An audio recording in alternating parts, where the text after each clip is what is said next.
উলামায়ে কেরামকে দেশের জন্য অবদান রাখবার সবক দেওয়া মানুষগুলো অনেকেই আছেন দেশের সম্পদ দেশের বাহিরে পাচার করে বেগম পাড়ায় তারা বাড়ি ঘর গড়ে তোলে, দেশপ্রেমের জিগির মুখে তোলেন, অথচ দেশকে লুট করে দেশের বাইরে সম্পদ পাচার করে সেখানে নিজের আখের গুছিয়ে শুধুমাত্র এখানে দেশপ্রেমের অভিনয় তারা করে থাকেন। সময় এসেছে উলামায়ে কেরামের সে অবদানকে স্বীকার করবার। সেই ব্রিটিশ বিরোধী আন্দোলন থেকে নিয়ে শুরু করে এই ২৪শে জুলাই আন্দোলন পর্যন্ত প্রত্যেকটা ক্ষেত্রে মাদ্রাসার ছাত্রদের উলামায়ে কেরামের যে ত্যাগ বরাবরের মতো সেটি অবমূল্যায়িত হয়েছে। কোন সেক্টরে কোন ক্ষেত্রে যথাযোগ্য মূল্যায়ন তো পরের কথা, ন্যূনতম মূল্যায়ন, ন্যূনতম কখনো সেই অবদানের স্বীকৃতি এই সমাজ কখনো দেয়নি। অনেক মিডিয়া আছে উল্লেখ করতে পর্যন্ত তারা কার্পণ্য করে। সময় এসেছে সেটির পরিবর্তন করবার, সময় এসেছে সেই অবস্থাকে পরিবর্তন করবার। বাবুনগর মাদ্রাসা এটা বাংলাদেশের অন্য সাধারণ 10টি মাদ্রাসার মতো একটি মাদ্রাসা নয়, এটা বিশাল বড় এক বিপ্লবের সূতিকাগার। এখান থেকে বহু বিপ্লবের সূচনা, এখান থেকে জাতির ঈমান আমলের প্রহরা যেভাবে হয়ে থাকে সেটা খুবই বিরল একটি ব্যাপার। আমাদের এই প্রিয় বাংলাদেশে এক অবহেলিত মূল্যবান সম্পদের নাম হলো উলামায়ে কেরাম। এই দেশে এই মাটিতে গুণী মানুষের কদর এমনিতেই একটু কম হয়, এর মধ্যে সবচাইতে কম কদর কম মূল্যায়ন হয় যে গুণী মানুষগুলোর, তাদের নাম হলো উলামায়ে কেরাম। উলামায়ে কেরামের যে অবদান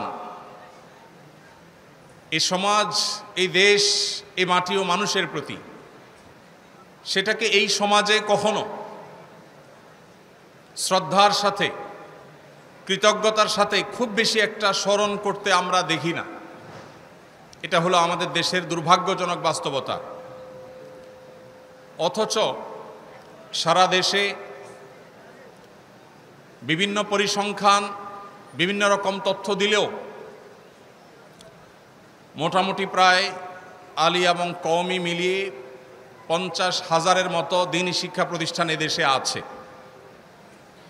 এদেশের মানুষের জ্ঞান অর্জন করবার যে চাহিদা আছে, প্রয়োজন আছে, তা বিপুল সংখ্যক মানুষের সেই চাহিদা পূরণ করে থাকে এই সমস্ত দ্বীনি শিক্ষা প্রতিষ্ঠান। এই সমস্ত মাদ্রাসায় কত ছাত্র পড়াশোনা করে, কত শিক্ষার্থী আছে, এর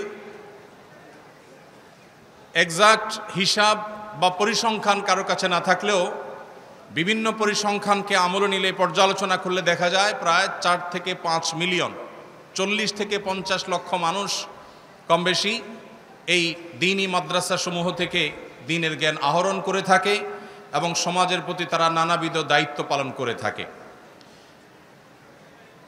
উলামায়ে কেরামের যে সমস্ত অবদান আছে, উলামায়েদের যে সমস্ত ইতিবাচক কর্মকাণ্ড আছে, এই সমাজ বিনির্মাণে তাদের যে ভূমিকা আছে, এটা ব্রিটিশ বিরোধী আন্দোলন থেকে নিয়ে শুরু করে আজও পর্যন্ত অনবরত প্রতিনিয়ত উলামায়ে কেরাম সেটি নিবেদন করে যাচ্ছেন অনেকটা নিঃস্বার্থভাবে, কোনো প্রকার স্বীকৃতি ছাড়া, কোনো প্রকার কৃতজ্ঞতা ছাড়া।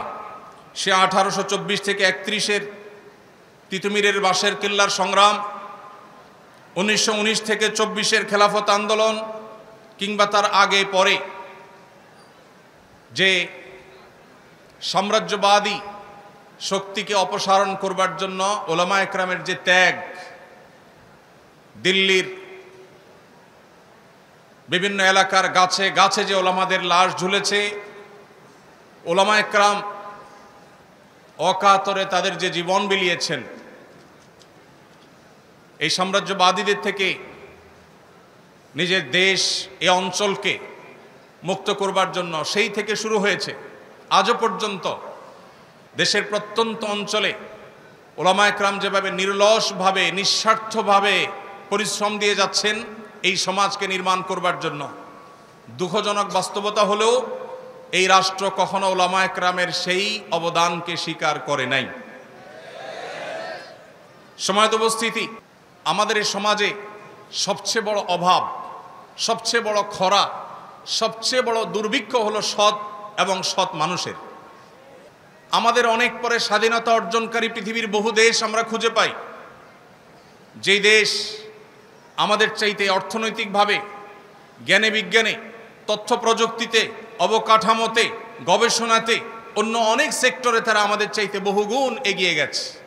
যারা পৃথিবীর বিভিন্ন দেশ সফর করেন, ভ্রমণ করেন, তারা ভালো বলতে পারবেন যে আমাদের প্রিয় স্বদেশ, এদেশের মানুষের মধ্যে যে পরিমাণ পরিশ্রম করবার মানসিকতা আছে, আমাদের মিডল ইস্টে বা বিভিন্ন দেশে থাকা প্রবাসী ভাইদের যে অক্লান্ত পরিশ্রম, তাদের যে ঐকান্তিক প্রচেষ্টা, সেগুলো দেখলে দিনের আলো মতো পরিষ্কার হয় যে এদেশের মানুষ পরিশ্রম করে সচ্ছলতা এবং সমৃদ্ধি আনার জন্য চেষ্টা করতে চায়। দুর্ভাগ্যজনক বাস্তবতা, দুর্নীতি, অনিয়ম, অপশাসন এগুলো আমাদেরকে পিছিয়ে রেখেছে। কোনোভাবে আমরা এগুলোকে ওভারকাম করে সামনে এগোতে পারছি না। যার যেখানে যতটুকু ক্ষমতা আছে সে সেখানে ততটুকু অন্যায়, সে ততটুকু দুর্নীতি, সে ততটুকু তার অন্যায় শক্তির ব্যবহার সে করে। এই দুরবস্থা থেকে উত্তরণের জন্য উম্মার এই সংকটকালে নীতি এবং আদর্শবান নাগরিক এবং মানুষ গড়ে তোলবার জন্য দেশের মসজিদের মিম্বর থেকে নিয়ে মাহফিলের মঞ্চ পর্যন্ত নিরলসভাবে ওলামায়ে কেরাম কাজ করে যাচ্ছেন। আজ বহু বছর, বহু যুগ ধরে প্রতিটা মাহফিলে, জুমার প্রতিটি মিম্বরে, মিডিয়ায় ওলামায়ে কেরামের প্রতিটি কথায়, বক্তব্যে, প্রতিটি লেখনীতে, প্রতিটি প্রচেষ্টায় তারা সব সময় চেষ্টা করেন কিভাবে এদেশের মানুষকে আল্লাহভীরু করা যায়, মুত্তাকি করা যায়, পরহেজগার করা যায়, তাদের আকীদাকে বিশুদ্ধ করা যায়, তারা আম্বিয়া আলাইহিস সালামের আদর্শের অনুসারী হতে পারে, তারা কিভাবে সাহাবায়ে কেরামের আদর্শের অনুসারী হতে পারে, যেই সাহাবায়ে কেরাম আহলুস সুন্নাহ ওয়াল জামাআতের কাছে সৎ সঠিকতার সবচেয়ে বড় মাপকাঠি। নবী সাল্লাল্লাহু আলাইহি সাল্লামের পর কোরআন এবং হাদিসকে বুঝবার জন্য যাদের বুঝ আমাদের জন্য সবচেয়ে বড় মেয়ার এবং মাপকাঠি, সেই সাহাবায়ে কেরামের পথে, সুন্দরের পথে, ন্যায়ের পথে, সততার পথে, নিষ্ঠার পথে এদেশে মানুষকে আনবার জন্য মাহফিলগুলোতে, মিম্বরগুলোতে, মাদ্রাসাগুলোতে, বিভিন্ন দিনী প্রতিষ্ঠানগুলোতে ওলামায়ে কেরাম কাজ করে চলেছে। ভাইরা আমার, আমাদের দেশে আইন শৃঙ্খলা পরিস্থিতি যতটা স্বাভাবিক আছে, যতটুকুন ভালো আছে, এই ভালো থাকার পেছনে আমাদের আইন শৃঙ্খলা রক্ষাকারী বাহিনী, আমাদের প্রশাসনের দায়িত্বশীল ব্যক্তিবর্গ, তাদের যেমন ভূমিকা আছে, ঠিক তাদের পাশাপাশি প্যারালালি অনেক বড় ভূমিকা পালন করছেন এদেশে ওলামায়ে কেরাম। ওলামায়ে কেরামের বক্তব্য, তাদের ওয়াজ নসিহা শুনে বহু চোর চুরি থেকে তওবা করে, বহু ব্যভিচারী ব্যভিচারের পথ ছেড়ে শুদ্ধতা এবং পবিত্রতার পথে আসে, বহুত হারামখোর হারামের পথ ছেড়ে হালালের পথে আসে, বহু মানুষের অধিকার নষ্টকারী মানুষ মানুষের অধিকার নষ্ট করার পথ থেকে তওবা করে আল্লাহর পথে ফিরে আসে। অজস্র তওবাকারী, অগণিত তওবাকারী গোটা দেশের প্রান্তে প্রান্তে ছড়িয়ে আছে, যারা হয় মিম্বরের আলোচনা থেকে, কিংবা মাহফিলের বক্তব্য থেকে, কিংবা ওলামাদের আলোচনা থেকে, কোনো দিনী মাদ্রাসা থেকে, কোনো আলেমের সোহবত বা সাহচর্য থেকে, কোনো আল্লাহওয়ালার সান্নিধ্য থেকে তারা হয়তো নিজেকে আত্মশুদ্ধির পথে এনেছেন, সংশোধনের পথে এনেছেন। এরকম হাজার লাখো অবদান আছে। ওলামায়ে কেরামের বক্তব্য শুনে কোনো মানুষ খারাপ পথে গিয়েছে, ভুল পথে গিয়েছে এমন একটি নজির পাওয়া যাবে না। সম্মানিত ভাইরা আমার, ওলামায়ে কেরামের এই যে অবদান, এই অবদান যুগ যুগ ধরে এদেশের মানুষ যদি শুকরিয়া আদায় করে, তাহলে এই অবদানের প্রকৃত স্বীকৃতি এবং তার প্রকৃত কৃতজ্ঞতা আদায় করা সম্ভব হবে না। প্রিয় ভাইরা আমার, স্বার্থপরতার এই সমাজে, স্বার্থান্ধতার এই যুগে ওলামায়ে কেরাম যার যার মতো অত্যন্ত নীরবে নিবৃতে দেশের বিভিন্ন প্রান্তে থেকে তারা মানুষকে হেদায়েতের আলো ছড়িয়ে বেড়ান, তারা মানুষকে সুন্দরের পথে আনেন, তারা মানুষকে শুদ্ধতার পথে আহ্বান করেন। ওলামায়ে কেরামের অনেক বড় একটা অবদানের জায়গা হলো তারা সুশৃঙ্খল নাগরিক গড়বার জন্য বিশাল বড়, বিরাট বড় ভূমিকা পালন করছেন। এদেশের প্রায় 40 থেকে 50 হাজার যে মাদ্রাসা আছে, কওমি আলিয়া মিলিয়ে যে এই বিপুল সংখ্যক মাদ্রাসা আছে, এর মধ্যে 40 থেকে 50 লক্ষ শিক্ষার্থী, এর বেশিরভাগই আবাসিক মাদ্রাসাগুলোতে তারা বেড়ে ওঠেন।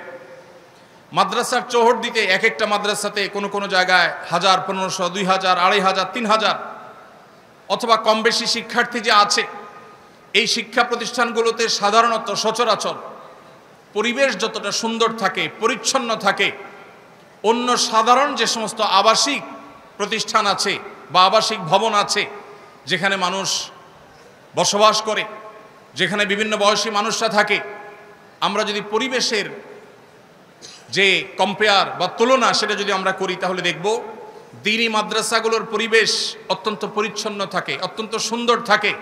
শিক্ষার্থীরা নিজ উদ্যোগেই এটা করে থাকেন। বাংলাদেশে 5% মাদ্রাসারও সকল ওয়াশরুম, সকল অজুখানা, সকল জায়গা এবং আঙিনা এগুলো পরিচ্ছন্ন করবার জন্য আলাদা পরিচ্ছন্নতা কর্মী সেভাবে থাকে না, বরং শিক্ষার্থীরা স্বেচ্ছাসেবার মাধ্যমে, তালেবে ইলমরা ভলেন্টারি ওয়ার্কের মাধ্যমে তাদের পরিবেশকে তারা সুন্দর করে, তাদের এনভায়রনমেন্টকে তারা সুন্দর করে।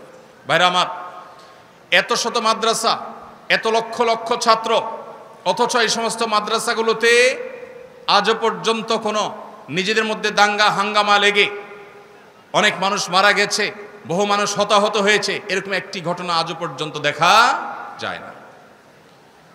যেখানে তরুণদের বসবাস, যাদের শরীরে টকবগে রক্ত প্রবাহমান, তাদেরকে কোরআন এবং হাদিসের মাধ্যমে, কোরআন এবং হাদিসের যে অনুপ্রেরণা, ইন্সপিরেশন আছে তার মাধ্যমে এদেশে ওলামায়ে কেরাম তাদেরকে যোগ্য, সুশৃঙ্খল নাগরিক, শান্তিকামী মানুষ হিসেবে গড়ে তুলছে।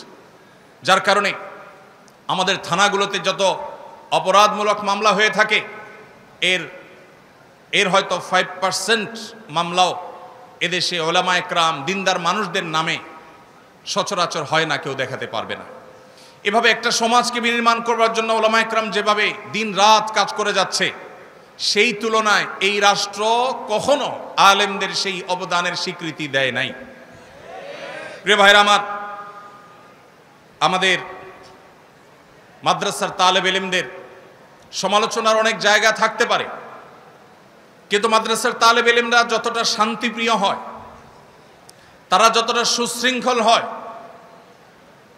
সেটা মাদ্রাসার আভ্যন্তরীণ যে পরিবেশ আছে, লক্ষ লক্ষ শিক্ষার্থীরা হাজার হাজার মাদ্রাসায় তারা যে শান্তিপূর্ণভাবে বসবাস করে, এখনো পর্যন্ত, ভবিষ্যতে কি হবে আল্লাহ ভালো জানে, এখনো পর্যন্ত যে শান্তিপূর্ণ পরিবেশ এখানে বিরাজমান, অন্য সাধারণ শিক্ষা ব্যবস্থা সেটা কল্পনাও করা যায় না। সম্মানিত ভাইরা, কয়েক লক্ষ ইয়েতিম মাদ্রাসাগুলোতে তারা লালিত পালিত হয়ে থাকে। এই যে কয়েক লক্ষ, কোনো কোনো হিসাব অনুযায়ী 2, কোনো কোনো হিসাব অনুযায়ী 3 লক্ষ ইয়েতিম সারা দেশে বিভিন্ন মাদ্রাসাগুলোতে তারা আশ্রয় নেয়, তারা সেখানে বেড়ে ওঠে। যেখানে আমাদের দেশে পিতৃপরিচয়হীন কিংবা মা বাবা মারা গেছেন, অসহায় হয়ে গেছে, এই ধরনের অনেক ছোট ছোট সন্তানরা তারা হয়তো পথশিশু হিসাবে বেড়ে ওঠে। তারা পর্যাপ্ত শিশু হিসাবে তাদের যে অধিকার আছে সে অধিকারটুকু তারা পায় না। শিক্ষা তো দূরের কথা, নিয়মতান্ত্রিকভাবে একটু খাবার, একটু ভালো বাসস্থানের ব্যবস্থা তাদের হয় না। আপনি ঢাকা শহরে, চট্টগ্রাম শহরে, বড় বড় শহরগুলোতে গেলে দেখবেন বিভিন্ন ফুটপাতে, গুরুত্বপূর্ণ পাবলিক প্লেসগুলোতে অসংখ্য অগণিত পথশিশুরা তারা শুয়ে আছে, তাদের দেখভাল করবার কেউ নেই। এই শিশুদের অনেকেই হয়তোবা তারা অনেকেই অনেক খারাপ মানুষের হাত ধরে ধীরে ধীরে অপরাধ জগতে চলে যাচ্ছে। কেউ হয়তো চুরি ছিনতাইকারীর দিকে চলে যাচ্ছে, কেউ হয়তো সঠিক দিশার অভাবে নানা ভুল পথে পা বাড়াচ্ছে, কেউ হয়তো মাদকের বিস্তার, মাদকের বিক্রি, বিপণন, মাদকের মার্কেটিং, সরবরাহ, এরকম চেইনের মধ্যে তারা নিজেদের অজান্তে হয়তো ঢুকে পড়ছে। তাদেরকে অসাধু চক্র নানাভাবে ব্যবহার করছে। বস্তিতে বেড়ে ওঠা অনেক ছোট ছোট কোমলমতি শিশুরা তারা এভাবে ধ্বংস হচ্ছে। এদেশের মাদ্রাসাগুলো, বিশেষ করে কওমি মাদ্রাসাগুলো, ইয়েতিমদের লালন পালন করবার যে দায়িত্ব নিয়েছে, এই দায়িত্ব যদি ওলামায়ে কেরাম না নিতেন, এই ইয়েতিমদের যদি দায়িত্বভার গ্রহণ করার এই বিষয়টি ওলামায়ে কেরাম দেখভাল না করতেন, তাহলে হয়তো এদের অনেকেই অন্য সব পথশিশুদের মতো তারা ভুল পথে চলে যেত। দেশের আইনশৃঙ্খলা রক্ষা, আইনশৃঙ্খলা পরিস্থিতি অবনতি হতো, নানাবিধ অসুবিধা তৈরি হতো। ওলামায়ে কেরামের এই যে নীরবে নিবৃতে এই যে লক্ষ লক্ষ ইয়েতিম লালন পালন, তাদের খাবার দাবার, তাদের বাসস্থান শুধু নয়, তাদেরকে দেশের সবচেয়ে দামি, সবচেয়ে ভালো মানুষ, সবচেয়ে আদর্শবান নাগরিক হিসাবে গড়ে তুলবার জন্য, সৎ মানুষ হিসাবে, নিষ্ঠাবান মানুষ হিসাবে, আল্লাহ বিরা মুত্তাকি মানুষ হিসাবে গড়ে তুলবার জন্য যেভাবে ওলামা ইকরাম কাজ করছেন, মাদ্রাসাগুলো কাজ করছে, দুঃখজনক হলেও সত্য, তাদের সেই কাজের কোনো মূল্যায়ন, কোনো স্বীকৃতি আজও পর্যন্ত এই রাষ্ট্র অথবা রাষ্ট্রকে যারা ধারণ করে তারা কখনো আজও পর্যন্ত দেয়নি। সম্মানিত ভাইরা, ওলামা ইকরাম সামাজিক কুসংস্কারের বিরুদ্ধে যে সংগ্রাম চালাচ্ছেন, ধর্মের নামে অধর্ম কিংবা মানুষকে ভুল ভ্রান্ত আকীদা বিশ্বাস থেকে ফিরিয়ে এনে ইসলামের শুদ্ধ সঠিক চিন্তাধারার উপরে, সহি এবং বিশুদ্ধ আকীদার উপরে উঠাবার জন্য ওলামা ইকরাম যে পরিশ্রম করছেন, এর জন্য সাধারণ মানুষ কোনো চাঁদা তাদের দেয় না। তারা আল্লাহর খাতিরে নবীদের যে চেতনা ছিল, ইন আজরিয়া ইল্লা আলাল্লাহ, সেই চেতনায় উজ্জীবিত হয়ে তারা নিরলসভাবে এদেশের মানুষকে কুসংস্কার থেকে মুক্ত করবার জন্য কাজ করে যাচ্ছেন। বহু কুসংস্কার আছে, সামাজিক কুসংস্কার, যেই কুসংস্কারগুলো এই সমাজ থেকে ঝেঁটিয়ে বিদায় করেছেন মূলত ওলামা ইকরাম। আমাদের এই দেশে একসময় যৌতুকের যে করাল গ্রাস, যৌতুকের যে ভয়াবহ থাবা, যৌতুকের যে কুসংস্কার, এটা আমাদের পার্শ্ববর্তী দেশ কিংবা আমাদের অন্য ধর্মাবলম্বী যারা অনেকের মধ্যে হয়তো এ জাতীয় কুসংস্কার আছে, সেটি তাদের সংস্রবে থাকার ফলে কিংবা আরও নানা কারণে আমাদের সমাজে যেভাবে ঝেঁকে বসেছিল, আজ আমাদের দেশে শহর তো বটেই, গ্রাম থেকে গ্রামাঞ্চলে পর্যন্ত যৌতুক আস্তে আস্তে দূর হয়ে যাচ্ছে আলহামদুলিল্লাহ। এই যে যৌতুককে জাদুঘরে পাঠানোর যে ভূমিকা, সবচেয়ে বড় ভূমিকা পালন করেছে ওলামা ইকরাম। সমাজে আরো বহু অপরাধ আছে, যে অপরাধগুলো দূর করবার জন্য বা কমিয়ে আনবার জন্য আমাদের দেশের বিভিন্ন বিভাগ, বিভিন্ন সেক্টর, বিভিন্ন বাহিনী, বিভিন্ন জায়গা থেকে বিভিন্ন দায়িত্বশীল ব্যক্তিবর্গ, দায়িত্বশীল প্রতিষ্ঠানগুলো কাজ করছে।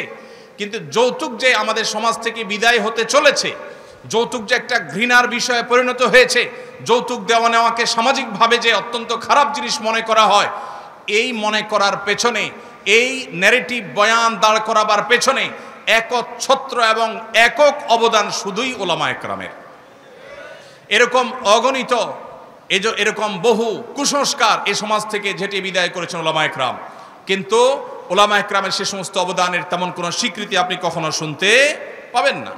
প্রিয় ভাইরা আমার, দ্বীনি শিক্ষা প্রতিষ্ঠানগুলো, মসজিদ মাদ্রাসাগুলোর মাধ্যমে মধ্যপ্রাচ্য এবং পৃথিবীর বিভিন্ন প্রান্ত থেকে বিভিন্ন মানুষজনকে ওলামা ইকরাম বিভিন্ন সময় দাওয়াত দিয়ে আনেন। অনেক ব্যবসায়ী, অনেক দানবীর, অনেক আল্লাহ ভীরু, তারা আল্লাহর খাতিরে এদেশে আসেন। অজস্র অগণিত তারা টিউবওয়েল, তারা মসজিদ মাদ্রাসা, তারা অবকাঠামো, কালভার্ট, অনেক ক্ষেত্রে তারা অবদান রেখেছেন। কি পরিমাণ টাকা শুধুমাত্র বাহির থেকে এই দেশে এনেছেন ওলামা ইকরাম, সেটার হিসেব, প্রকৃত হিসেব কেউ আজও পর্যন্ত করেছে বলে আমার জানা নেই। কোনো পরিসংখ্যান, কোনো গবেষণা আজও পর্যন্ত ওলামা ইকরামের সে অবদানকে তুলে আনতে পারেনি। যদি আনা হয়, আমার বিশ্বাস চোখ কপালে ওঠার মতো একটি বিষয় হবে এটি, যে পরিমাণ বিদেশি মুদ্রা বা যে পরিমাণ বিদেশি দান ওলামা ইকরাম এদেশে এনেছেন, এদেশের কাজে বিভিন্ন এনজিওগুলো, ইসলাম বিরোধী অপশক্তিগুলো, পশ্চিমাদের বিভিন্ন এজেন্টরা, তারাও বিদেশ থেকে ফান্ড আনে, কিন্তু সেই ফান্ড, সে সমস্ত তহবিল এদেশে মানুষের চিন্তা, চেতনা, বিশ্বাস, ঈমান, শিক্ষা, সংস্কৃতি, কৃষ্টি, কালচার, এগুলোর বিরুদ্ধে পশ্চিমা সংস্কৃতিকে আরোপ করবার জন্য, চাপিয়ে দেওয়ার জন্য, প্রতিষ্ঠিত করবার জন্য সে সমস্ত তহবিল তারা এনে থাকে, ব্যবহার করে থাকে। কিন্তু ওলামা ইকরাম যে সমস্ত তহবিল আনেন, সেগুলো এনে তারা এদেশে ইয়েতিমদের লালন পালন করেন, মসজিদ মাদ্রাসা গড়ে তোলেন, সেখান থেকে সৎ যোগ্য নাগরিক গড়ে তোলার চেষ্টা করেন। আমাদের এই দেশকে যদি সমৃদ্ধ করতে হয়, এ দেশকে যদি সচ্ছল করতে হয়, এ দেশকে যদি বিশ্বের দরবারে মাথা উঁচু করে দাঁড় করাতে হয়, তাহলে শুধুমাত্র যোগ্যতা যথেষ্ট নয়। একদিকে তাদের যোগ্যতা যেমন লাগবে, অপরদিকে নাগরিকদেরকে সৎ মানুষ হিসেবে গড়ে তুলতে হবে। যতদিন অসততা, দুর্নীতি, অপশাসন এবং অনিয়ম এগুলোকে আমরা জাদুঘরে পাঠাতে না পারবো, যতদিন মানুষগুলোকে প্রকৃত মানুষ হিসেবে আমরা পরিণত করতে না পারবো, মুসলমানদেরকে সত্যিকারের মুসলমান বানাতে না পারবো, যতদিন আল্লাহ ভীরু মানুষ হিসেবে গড়ে তুলতে না পারবো, ওলামা একরামের ওয়াজ ও নসিহতের মাধ্যমে, তাদের সমাজ সংস্কারের মাধ্যমে, তাদের তাজদিদি কর্মকাণ্ডের মাধ্যমে, তাদের নানামুখী কর্মসূচির মাধ্যমে তারা যতদিন পর্যন্ত মানুষকে সৎ হিসাবে গড়ে তুলতে না পারবেন, ততদিন পর্যন্ত এই দেশ কখনো সমৃদ্ধ হবে না। প্রিয় ভাইরা আমার, এই জন্য ওলামা একরামের এই সমস্ত অবদানকে স্বীকার করতে হবে, আমরা সেগুলোকে শ্রদ্ধা ভরে স্বীকৃতি দিতে হবে, কৃতজ্ঞতা জানাতে হবে। তাদের অবদান, তাদের যে সমস্ত কর্মকাণ্ড, পজিটিভ এবং ইতিবাচক যে সমস্ত ভূমিকা এই সমাজের জন্য, এই মাটির জন্য, এই দেশের জন্য, সেটা বলে শেষ করা যাবে না। প্রিয় ভাইরা আমার, আমরা দেখেছি বিভিন্ন সময় দেশের ক্রান্তিকালে সবার আগে ওলামা একরামের নেতৃত্বে সাধারণ মানুষ ঝাঁপিয়ে পড়েন। ওলামা একরামের অক্লান্ত পরিশ্রম থাকে, অনেক অবদান থাকে, সেগুলোকে অনেক মিডিয়া আছে উল্লেখ করতে পর্যন্ত তারা কার্পণ্য করে। এক শ্রেণী মানুষ আছে যারা ওলামা একরামের কোনো পজিটিভ কর্মকাণ্ড খুঁজে পায় না, অথচ বাস্তবতা হলো ওলামা একরাম যেখানে বাহির থেকে দানবীরদেরকে দেশে এনে দেশকে সমৃদ্ধ করার চেষ্টা করে, এর বিপরীতে ওলামাদের সমালোচনাকারী যারা আছে তারা অনেকে দেশের সম্পদ দেশের বাহিরে পাচার করে বেগম পাড়ায় তারা বাড়ি ঘর গড়ে তোলে। প্রিয় ভাইরা আমার, ওলামা একরামকে দেশের জন্য অবদান রাখবার সবক দেওয়া মানুষগুলো অনেকেই আছেন যারা দেশপ্রেমের জিগির মুখে তোলেন, অথচ দেশকে লুট করে দেশের বাইরে সম্পদ পাচার করে সেখানে নিজের আখের গুছিয়ে শুধুমাত্র এখানে দেশপ্রেমের অভিনয় তারা করে থাকেন। সময় এসেছে ওলামা একরামের সে অবদানকে স্বীকার করবার। সেই ব্রিটিশ বিরোধী আন্দোলন থেকে নিয়ে শুরু করে এই 24শে জুলাই আন্দোলন পর্যন্ত প্রত্যেকটা ক্ষেত্রে মাদ্রাসার ছাত্রদের ওলামা একরামের যে ত্যাগ বরাবরের মতো সেটি অবমূল্যায়িত হয়েছে। কোন সেক্টরে, কোন ক্ষেত্রে যথাযোগ্য মূল্যায়ন তো পরের কথা, ন্যূনতম মূল্যায়ন, ন্যূনতম কখনো সেই অবদানের স্বীকৃতি এই সমাজ কখনো দেয়নি। সময় এসেছে সেটির পরিবর্তন করবার, সময় এসেছে সেই অবস্থাকে পরিবর্তন করবার। আমরা আরশের মালিকের কাছে দোয়া করি, আল্লাহ রাব্বুল আলামিন এদেশের ওলামা একরামের যে অবদান আছে সেগুলোকে স্বীকৃতি দেওয়ার তৌফিক আমাদেরকে দান করুন। ওলামা একরামের যে অবদান আছে সেগুলোকে স্বীকার করবার, কৃতজ্ঞতা আদায় করবার তৌফিক আল্লাহ তাআলা আমাদেরকে দান করুন। মাল্লাম ইয়াশকুরিন নাস লাম ইয়াশকুরিল্লাহ। ওলামাদের অবদানের স্বীকৃতি যদি আপনি না দেন, কৃতজ্ঞতা যদি আপনি আদায় না করেন, তাহলে সেক্ষেত্রে আপনি কখনো প্রকৃত অর্থে আল্লাহর শুকরগুজার বান্দা হতে পারবেন না।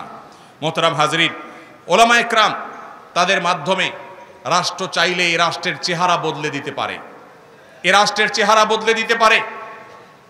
3.5 থেকে 4 লক্ষ মসজিদ দেশে আছে, 3.5 থেকে 4 লক্ষ মসজিদ দেশে আছে। এই মসজিদগুলোতে জুমার দিন দুপুর 12:30 থেকে 1:30 পর্যন্ত যে পরিমাণ মানুষ উপস্থিত থাকে, আমরা যদি 4 লক্ষ মসজিদ ধরি এবং এক একটা মসজিদে যদি গড়ে 300 মানুষ উপস্থিত থাকে, এটা আমরা ধরি জুমার নামাজে ঠিক খুতবার চলাকালীন সময়ে, তাহলে দেখা যায় সারা দেশে কয়েক কোটি মানুষ মসজিদে ইমাম সাহেবদের কথা, খতিব সাহেবদের বক্তব্য শুনবার জন্য হাজির হয়েছে।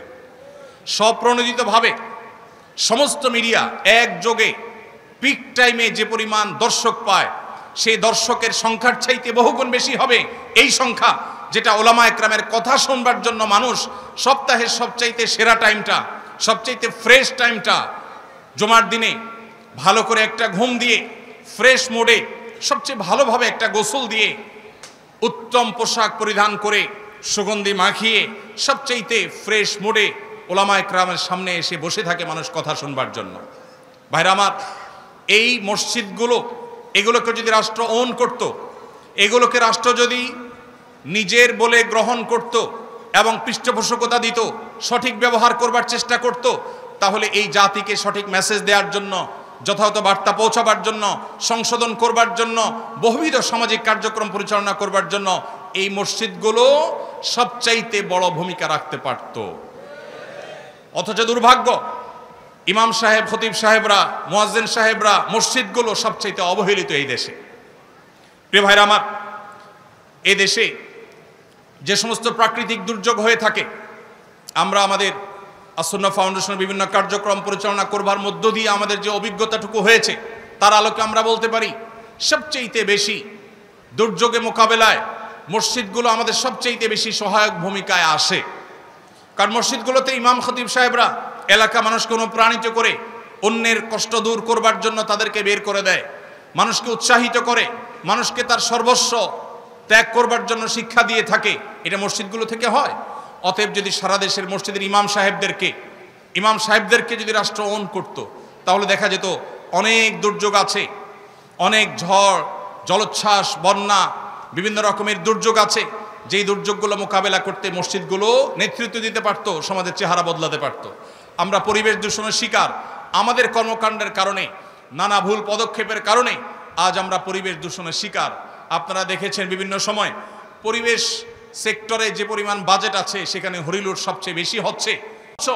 শুধুমাত্র মসজিদের ইমাম খতিবদেরকে যদি রাষ্ট্র যদি তাদেরকে পরিবেশ সুরক্ষা করবার জন্য যথাযথভাবে তাদেরকে যদি ব্যবহার করত, তাহলে দেখা যেত পরিবেশ সুরক্ষার ক্ষেত্রে ওলামা একরাম সবচেয়ে বেশি অবদান রাখতে পেরেছেন। ভাইরা আমার, এইভাবে মসজিদ মাদ্রাসাগুলোকে, ওলামা একরামকে যদি রাষ্ট্র অন করত, তাহলে সেক্ষেত্রে দিন শেষে রাষ্ট্র বেনিফিটেড হতো, উপকৃত হতো, কিন্তু সেটা হয়নি। সময় এসেছে সেটিকে পরিবর্তন করবার, সেটি আমাদের করতে হবে ইনশাআল্লাহ। আল্লাহ আমাদের সবাইকে সেই তৌফিক দান করুন। ওলামা একরামের মাধ্যমে আমাদের ভঙ্গুর যে পরিবার ব্যবস্থা আছে সেটাকে আবারও শক্ত ভিতের উপরে দাঁড় করানো সম্ভব। ঘরে ঘরে যে পরিমাণ বিচ্ছেদ, তালাক, দাম্পত্য কলহ, অশান্তি বিরাজ করছে বিভিন্ন জায়গায়, দেশে, শহরে, গ্রামে, বিভিন্ন জায়গাতে, ওলামা একরাম সবসময় চেষ্টা করেন দাম্পত্য সম্পর্কগুলোকে কিভাবে ভালো করা যায়, কিভাবে ঠুনকো সম্পর্ককে শক্ত করা যায়, কিভাবে পরিবার ব্যবস্থাকে শক্ত করা যায়। এটা ওলামা একরামের বড় একটা কাজের জায়গা। এই জায়গাতে ওলামা একরাম চাইলে কাউন্সিলিংয়ের ক্ষেত্রে ভূমিকা রাখতে পারেন। বিভিন্ন উন্নত দেশে মহল্লা কাউন্সিলর আছে। আজ যে পরিমাণ দিন থেকে দূরে সরার ফলে, কোরআন এবং হাদিস থেকে দূরে সরে যাওয়ার কারণে আমাদের মধ্যে ডিপ্রেশন, ফ্রাস্ট্রেশন, যে পরিমাণ আমাদের মধ্যে হতাশা, বিষণ্ণতা এগুলো বাড়ছে, যে পরিমাণ আত্মহত্যা করার প্রবণতা বাড়ছে বিশেষ করে তরুণদের মধ্যেও, ওলামা একরামকে যদি কাউন্সিলিংয়ের জন্য যোগ্য করে তোলা হতো, তাদেরকে যদি এর জন্য দায়িত্ব দেওয়া হতো, তাদের মাধ্যমে যদি সমাজকে এভাবে উপকৃত হওয়ার সুযোগ করে দেওয়া হতো, আমার বিশ্বাস তাহলে সেক্ষেত্রে দিন শেষে এদেশে মানুষ উপকৃত হতো। ভাইরা আমার, ওলামা একরাম তারা নিজে থেকে অনেক উদ্যোগ নিতে পারেন। এখানে যে সমস্ত তালেবুল ইলম ভাইরা আছেন, আমার আপনাদের উদ্দেশ্যে বলতে চাই, এ সমাজের সাধারণ মানুষ অত্যন্ত ধর্মভীরু, অত্যন্ত দিন প্রেমিক। এদেশে মানুষের পালস অনেকে বুঝতে ভুল করেছেন, যারাই ভুল করেছেন তারাই তার মাসুল দিয়েছেন। এদেশের প্রত্যেকটা মানুষ ধর্মপ্রাণ। অতএব এদেশে মানুষের মধ্যে যে পরিমাণ হেদায়েতের জন্য চাওয়া আছে, তাদের যে প্রত্যাশা আছে, আকাঙ্ক্ষা আছে, পিপাসা আছে, সেটি মিটাবার জন্য সেরকম উপযুক্ত দায়ী, সেরকম উপযুক্ত আলেমের আজ বড় অভাব। আপনাদেরকে সে অভাব পূরণ করতে হবে। তার জন্য আপনাদের নিজেদেরকে উপযুক্ত করতে হবে, যোগ্য হিসাবে গড়ে তুলতে হবে, সেরকম মুখলেস, সেরকম নিষ্ঠাবান, সেরকম দরদি দায়ী হিসাবে গড়ে তুলতে হবে নিজেদেরকে, এবং একই সাথে নিজেদেরকে দক্ষ দায়ী হিসাবে গড়ে তুলতে হবে। সময়কে রিড করা জানতে হবে। ইসলাম এবং মুসলমানদের বিরুদ্ধে কোন কোন ষড়যন্ত্র কোন কোন সেক্টর থেকে হচ্ছে, কিভাবে হচ্ছে, তা পুঙ্খানুপুঙ্খরূপে আমাদেরকে জানতে হবে। আমরা সেই নবীর উম্মত, যেই নবী সাল্লাল্লাহু আলাইহি সাল্লাম সম্পর্কে সিরাত ইবনে হিশাম আব্দুল ইবনে আব্বাস রাদিয়াল্লাহু তাআলা আনহুমা থেকে একটি হাদিস বর্ণনা করেছে যে নবীজি সাল্লাল্লাহু আলাইহি সাল্লাম যখন কোনো কওমের মুখোমুখি হতে যেতেন, তার আগে তাদের সম্পর্কে পরিপূর্ণ তথ্য তিনি নিয়ে নিতেন। আমরা যে সমাজকে সংশোধন করতে চাই, যে সমাজে আমরা আল্লাহমুখিতার এই দাওয়াতকে ছড়িয়ে দিতে চাই, যে সমাজকে আমরা দুর্নীতিমুক্ত করতে চাই, যে সমাজকে আমরা সৎ করতে চাই, নীতিবান করতে চাই, আদর্শবান করতে চাই, সেই সমাজকে জানতে হবে এই সমাজের রন্ধ্রে রন্ধ্রে কোথায় কোন ইসলাম বিরোধী অপশক্তি বসে আছে, কিভাবে তারা কাজ করছে, কখনো আমাদের শিক্ষানীতিতে, কখনো আমাদের অন্যান্য সেক্টরে তারা কিভাবে বিষ প্রয়োগ করছে, এমনকি স্বাস্থ্যনীতিতে পর্যন্ত বিষ প্রয়োগ করছে। আমাদের তরুণদেরকে, আমাদের কিশোরদেরকে, আমাদের শিশুদেরকে, আমাদের মা বোনদেরকে, আমাদের মহিলাদেরকে, বিভিন্ন সেক্টরের মানুষদেরকে কিভাবে তারা টার্গেট করছে, কিভাবে লক্ষ্যবস্তুতে পরিণত করছে, কিভাবে এদেশে বিবাহ বহির্ভূত হারাম সম্পর্ককে নরমালাইজ করার জন্য কাজ করেছে এবং অনেকখানি তারা সফল হয়ে গেছে, কিভাবে সমকামিতাকে তারা নরমালাইজ করবার জন্য এখন কাজ করছে, নানান শব্দের মার পেছে, নানান স্লোগানের মার পেছে, নানা পরিভাষার মার পেছে, তারা কিভাবে সেটাকে সমাজের রন্ধ্রে রন্ধ্রে প্রবেশ করিয়ে দিচ্ছে। এ সম্পর্কে আমাদেরকে সজাগ হতে হবে, সচেতন হতে হবে। পশ্চিমা সভ্যতার চোখে চোখ রেখে কথা বলবার জন্য পশ্চিমা সভ্যতাকে মন্থন করতে হবে, অধ্যয়ন করতে হবে, পড়তে হবে, প্রত্যেকটি বাদ মতবাদ সম্পর্কে আপনাকে জানতে হবে, সময় সচেতন হতে হবে। প্রয়োজন আপনাকে ইংরেজি ভাষা শিখতে হবে, বাংলা ভাষা আপনাকে শুদ্ধ উচ্চারণ প্রমিত উচ্চারণ করা শিখতে হবে। আপনাকে কোরআন এবং হাদিসের নলেজের পাশাপাশি জাগতিক নলেজ পর্যাপ্ত পরিমাণ অর্জন করতে হবে। তাহলে ইনশাআল্লাহ আপনি জাতির নেতৃত্বের আসনে আসতে পারবেন, এই জাতির সংশোধনের কাজে আপনি ভূমিকা রাখতে পারবেন। আমি আবারও বলছি, চেয়ে আছে গোটা দেশের মানুষ। আজ কলেজ বিশ্ববিদ্যালয়গুলোর দিকে তাকালে দেখা যায় তরুণদের মধ্যে কিভাবে ইসলামের প্রতি জাগরণ ঘটেছে। জুলাই আন্দোলনে আমরা লক্ষ্য করেছি কিভাবে স্কুল কলেজ পড়ুয়া আমার তরুণ বন্ধুরা তারা মাঠে ময়দানে, তারা রাস্তায় দাঁড়িয়ে জামাতের সাথে সালাত আদায় করেছেন, তারা কিভাবে আল্লাহু আকবার ধ্বনি উচ্চারণ করেছেন, কিভাবে তারা তাদের ধার্মিকতা, তাদের দিনদারিতা, তাদের ঈমানকে প্রকাশ করেছেন, তাদের কর্মকাণ্ডের মধ্য দিয়ে সেটি প্রকাশ করেছে, সেটি ফুটে উঠেছে। আজ এই জাতির বিপুল অংশ, বিশেষ করে উদীয়মান তরুণদের বড় অংশ, তারা ইসলামের ছায়াতলে এসেছে বা আসার জন্য অপেক্ষমান আছে। আর যারা এখনো আসেনি, তারা পশ্চিমা সভ্যতার যে অপশক্তি আছে সেটার ছোবলে থাবায় তারা আজ ধুকে ধুকে মরছে।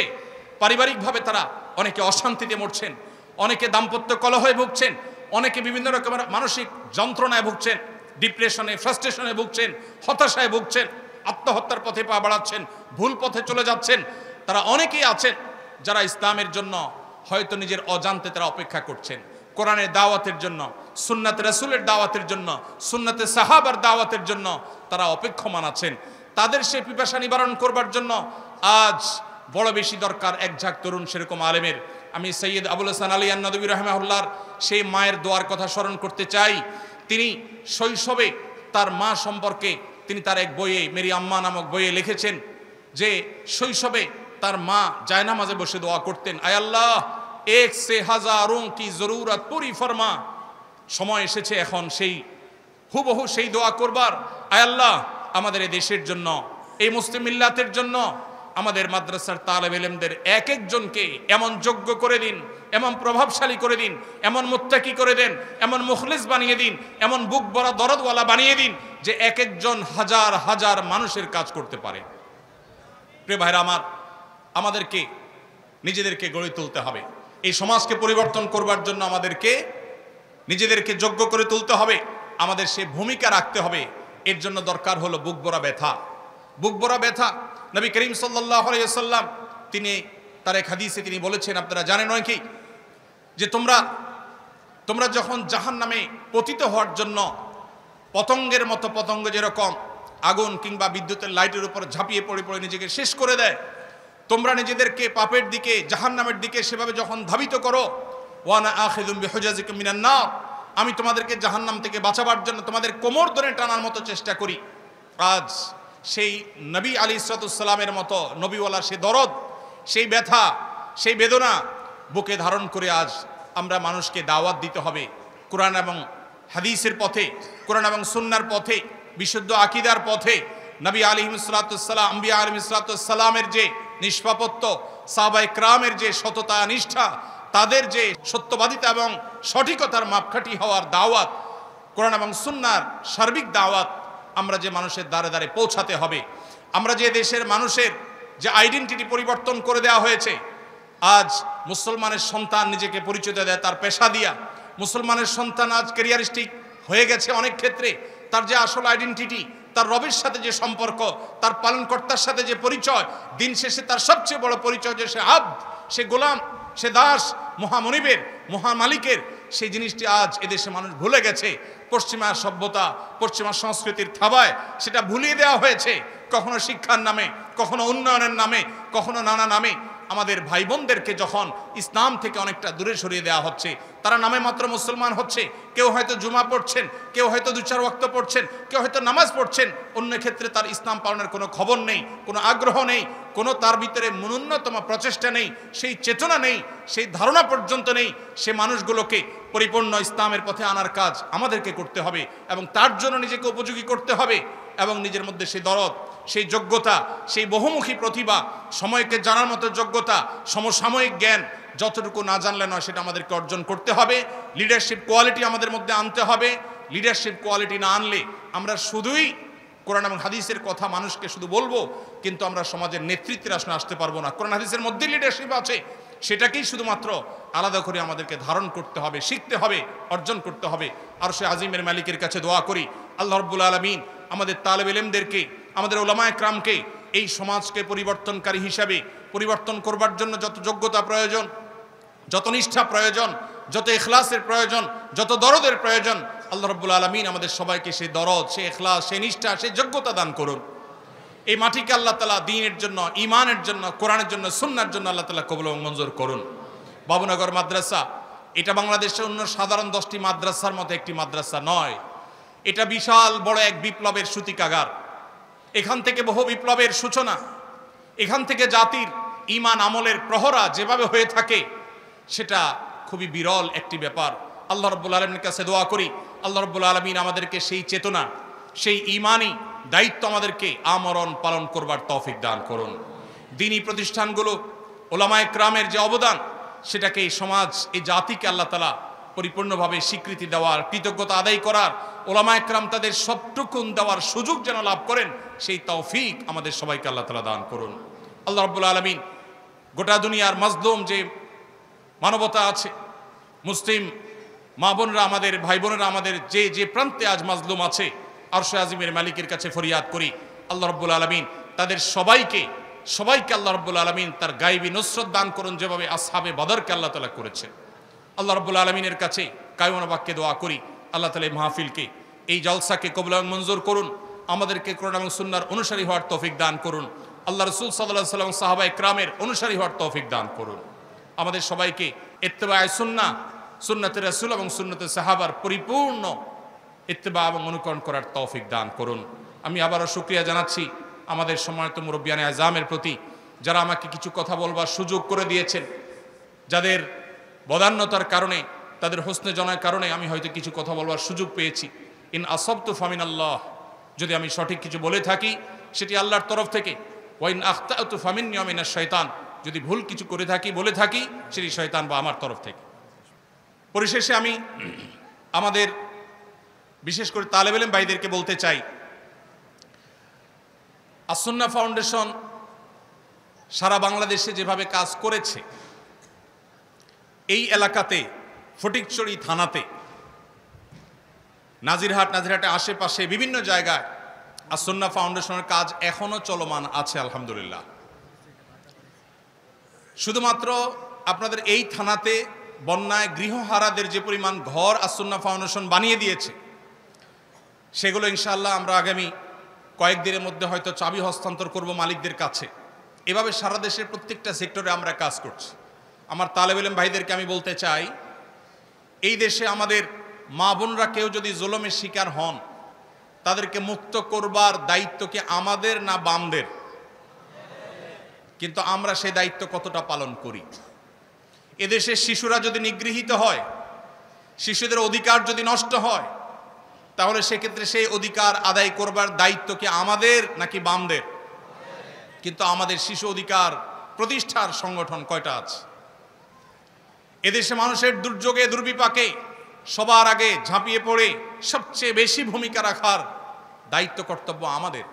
এদেশের সাধারণ মানুষ ধর্মপ্রাণ, তারা ওলামাদেরকে যতটা বিশ্বাস করেন, ওলামাদেরকে যতটা ভালোবাসেন, আলেমদের প্রতি যতটা আস্থা রাখেন, এদেশের কোন সেক্টরে মানুষের প্রতি তার সিকি ভাগও আস্থা রাখেন না। এটা বিভিন্ন সময় আমরা দেখেছি, যখন আমাদের বার্মা থেকে মাজলুম মা বোনরা এদেশে আশ্রয় নিয়েছে। দেশের প্রতিটি অঞ্চল থেকে উলামায়ে কেরাম, মসজিদের ইমাম খতিবদের নেতৃত্বে মানুষ ঝাঁপিয়ে পড়েছে সেই আগত মেহমানদের মেহমানদারি করবার জন্য, সে আগত মেহমানদের কষ্ট লাঘব করবার জন্য। দুর্ভাগ্যজনক বাস্তবতা হলো, ওলামা একরাম যখন কঠিন সময়ে সবার আগে হাল ধরেছেন, এরপর একটা সময় ওলামাদের অনেককে সেখান থেকে বিতাড়ন করা হয়েছে। সেগুলো বিভিন্ন এনজিওরা দখল করেছে, তাদের মতো সেখানে নানা কর্মকাণ্ড তারা পরিচালনা করছে। ধর্মান্তকরণ থেকে নিয়ে এমন কোনো কর্মকাণ্ড খুব কম আছে যে কর্মকাণ্ড সেখানে পরিচালনা অনেকে করছে না। সমকামিতার বিস্তার পর্যন্ত সেখানে আজ ঘটানো হচ্ছে, অথচ ওলামা একরাম নির্লসভাবে সে কাজটা শুরু করেছেন। ঠিক একইভাবে আমাদের এই সমাজে শ্রমিক ভাইয়েরা যদি কখনো বিপদে পড়েন, তারা যদি কখনো কষ্টে পড়েন, আমাদের মিম্বরগুলোতে কথা বলতে হবে, তাদের পাশে আমাদেরকে দাঁড়াতে হবে, যে কোনো মাজলুমদের পাশে আমাদের দাঁড়াতে হবে। আমরা তো সেই রাসূলের উম্মত যে রাসূল সাল্লাল্লাহু আলাইহি সাল্লাম বলেছেন, উনসুর আখাকা জালিমান আও মাজলুমা, তোমার ভাইয়ের সাহায্য তুমি করো, তিনি জালেম হোক আর মাজলুম হোক। সাহাবীরা প্রশ্ন করলেন, হে আল্লাহর রাসূল, কেউ যখন জালিম হয়, কেউ যখন মাজলুম হয়, তাকে সাহায্য করার অর্থ তো বোঝা যায় তাকে জুলুম থেকে রক্ষা করবার জন্য ভূমিকা রাখার মাধ্যমে তার সাহায্য করা হয়, কিন্তু কেউ যখন জালিম হয়, এই জালিম এবং অত্যাচারীকে আবার কিভাবে সাহায্য করা হবে? নবী আলাইহিস সালাম বলেছেন, অত্যাচারী বা জালিমকে সাহায্য করার মানে হলো অত্যাচারী ব্যক্তির অত্যাচারকে থামানো, তার অত্যাচার থেকে তাকে নিবারণ করা, নিবৃত করার চেষ্টা করা, এটাই হলো তার প্রতি সাহায্য করা। তার প্রতি সবচেয়ে বড় সহানুভূতি হলো তার জুলুমকে বন্ধ করা, কারণ আয-যুলমু যুলুমাতুন ইয়াওমাল কিয়ামা। প্রিয় ভাইরা আমার, সমাজে কোথাও অন্যায় হবে, অবিচার হবে, ওলামা একরামকে, ইমাম সাহেবদেরকে সেরকম বলয় গড়ে তুলতে হবে, সেরকম সমাজ গড়ে তুলতে হবে যেই সমাজ সমস্ত অন্যায় প্রতিরোধ করে। আইন হাতে তুলে নেওয়ার কথা বলছি না, কিন্তু অন্যায় বন্ধে ভূমিকা রাখা, জুলুম প্রতিরোধে ভূমিকা রাখা, এটার জন্য ওলামাদেরকে নেতৃত্ব দিতে হবে। কখনো শ্রমিকদের প্রতি জুলুম হলে ওলামাদেরকে সবার আগে এগিয়ে আসতে হবে, শিশুদের প্রতি জুলুম হলে, শিশুদের অধিকার যদি খর্ব করা হয়, সবার আগে আলেমদেরকে এগিয়ে আসতে হবে। শিশুদের মধ্যে আত্মহত্যার প্রবণতা ভয়ঙ্কর লেভেলে বেড়েছে, এর অন্যতম বড় একটা কারণ হলো আল্লাহর দেওয়া সিস্টেমের বাইরে গিয়ে উন্নতির নামে সেখানে আজ নারী পুরুষদের মধ্যে আল্লাহর সৃষ্টিগত যে ভেদাভেদ আল্লাহ রেখেছেন, সেই ভেদাভেদটুকু দূর করে দেওয়ার চেষ্টা করা হচ্ছে। পরিবার ব্যবস্থাপনাকে ভেঙে ফেলা হচ্ছে, নানাভাবে চক্রান্ত করে শিশুদেরকে মাতৃস্নেহ থেকে দূরে রাখা হচ্ছে। অতএব একটি শিশু মায়ের কোলে বেড়ে ওঠা তার জন্য যতটা আনন্দদায়ক, যতটা উপভোগ্য, কোনো অবস্থাতেই অন্য কোনো কেয়ারটেকার, অন্য কোনো মানুষের কাছে বেড়ে ওঠা উপযোগী নয়। তো শিশুদের অধিকার নিয়ে আমাদেরকে কথা বলতে হবে, শ্রমিকদের অধিকার নিয়ে আমাদের কথা বলতে হবে, অন্যায়ের বিরুদ্ধে, জুলুমের বিরুদ্ধে, জালেমের বিরুদ্ধে আমাদেরকে কথা বলতে হবে। বিদেশি অপশক্তিগুলোর যে সমস্ত ষড়যন্ত্র আছে, এগুলোর বিরুদ্ধে আমাদেরকে ভূমিকা রাখতে হবে। শুধু কথা বললেই চলবে না, আমাদেরকে কাজ করতে হবে, সমাজ বিনির্মাণে কাজ করতে হবে, সমাজ সেবা কাজ করতে হবে। একজন আদর্শ মসজিদের ইমাম যদি চান তার মসজিদের এলাকা, তার মসজিদের চৌহদ্দির মধ্যে তিনি অগণিত সেবামূলক কাজ করতে পারেন, সামাজিক কাজ করতে পারেন, সমাজের চেহারা বদলে দিতে পারেন।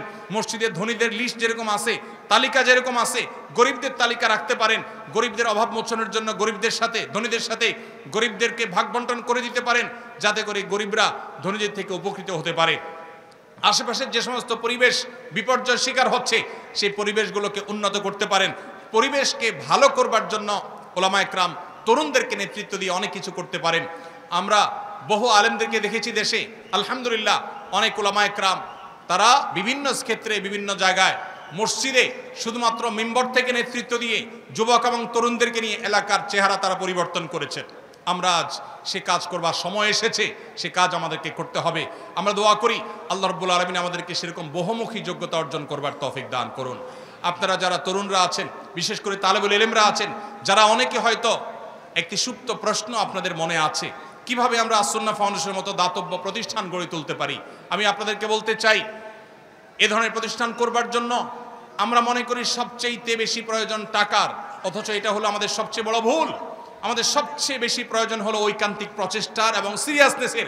আমরা যদি সেটা যথাযথভাবে করতে পারি, ইখলাস এবং নিষ্ঠার সাথে, যেই কাজ করতে টাকা লাগবে না সেই সেবার কাজটা আপনি শুরু করে দেন। এলাকায় একটা রাস্তা ভাঙা আছে, কয়েকজন যুবককে নিয়ে আপনি সেই রাস্তাটা মেরামত করার কাজে লেগে যান। এলাকার কোথাও ময়লা পড়ে আছে, সেই ময়লা যথাস্থানে নিয়ে ফেলে মাটিতে পুঁতে কিংবা আগুনে পুড়িয়ে এলাকাটাকে আপনি পরিবেশকে দূষণমুক্ত করেন। এটার জন্য আপনার টাকার প্রয়োজন হবে না। বহু মানুষ হয়তো কষ্টে আছে, একটু শারীরিক পরিশ্রম দিয়ে তার কষ্ট আপনি দূর করতে পারেন, এটার জন্য টাকার প্রয়োজন হবে না। অনেক তরুণরা আছে আস-সুন্নাহ ফাউন্ডেশনের বিভিন্ন প্রজেক্ট থেকে তাদেরকে সুবিধা পাওয়ার জন্য অনলাইনে ফর্ম পূরণ করে দেন। ফাউন্ডেশনের সাথে কানেক্টেড করে দেন, এর মাধ্যমে আপনি সেবামূলক কাজ করতে পারেন। এরকম আরও বহু প্রতিষ্ঠান আছে, সেগুলোর মাধ্যমে আপনি করতে পারেন। অতএব আমি আমার তরুণ বন্ধুদেরকে, বিশেষ করে তালেবে ইলমদেরকে বলতে চাই, সমাজ সেবামূলক কাজ অথবা যে কোনো কাজ করবার জন্য টাকা এটা কখনো ফ্যাক্টর নয়। আজ আসুন্নাহ ফাউন্ডেশন হয়তো অনেক ব্যাপকভাবে কাজ করছে, একটা সময় আমরা তেমন কোনো টাকা পয়সা ছাড়া মাসে মাত্র 8,000 টাকা খরচ করে আমরা আমাদের কর্মকাণ্ড পরিচালনা করেছি। তারও আগে কোনো টাকা পয়সা ছাড়াই আমরা দীর্ঘদিন পর্যন্ত কাজ করেছি। অতএব দরকার ঐকান্তিক প্রচেষ্টা, দরকার আলেম হিসাবে নবী রাসূলদের মতো সমাজকে সার্বিক নেতৃত্ব দেওয়ার যোগ্যতা, দরকার সে দরদ, দরকার সে বহুমুখিতা, প্রতিভা এবং ইখলাস। আল্লাহ রাব্বুল আলামিন আমাদেরকে এই সমাজের মানুষের দ্বীনি চাহিদা, দ্বীনি আকাঙ্ক্ষা, দ্বীনি পিপাসা মেটাবার জন্য উপযুক্ততা, সেরকম যোগ্যতা, সেরকম কোয়ালিটি এবং ক্যাপাবিলিটি আল্লাহ রাব্বুল আলামিন আমাদের সবাইকে অর্জন করার তৌফিক দান করুন।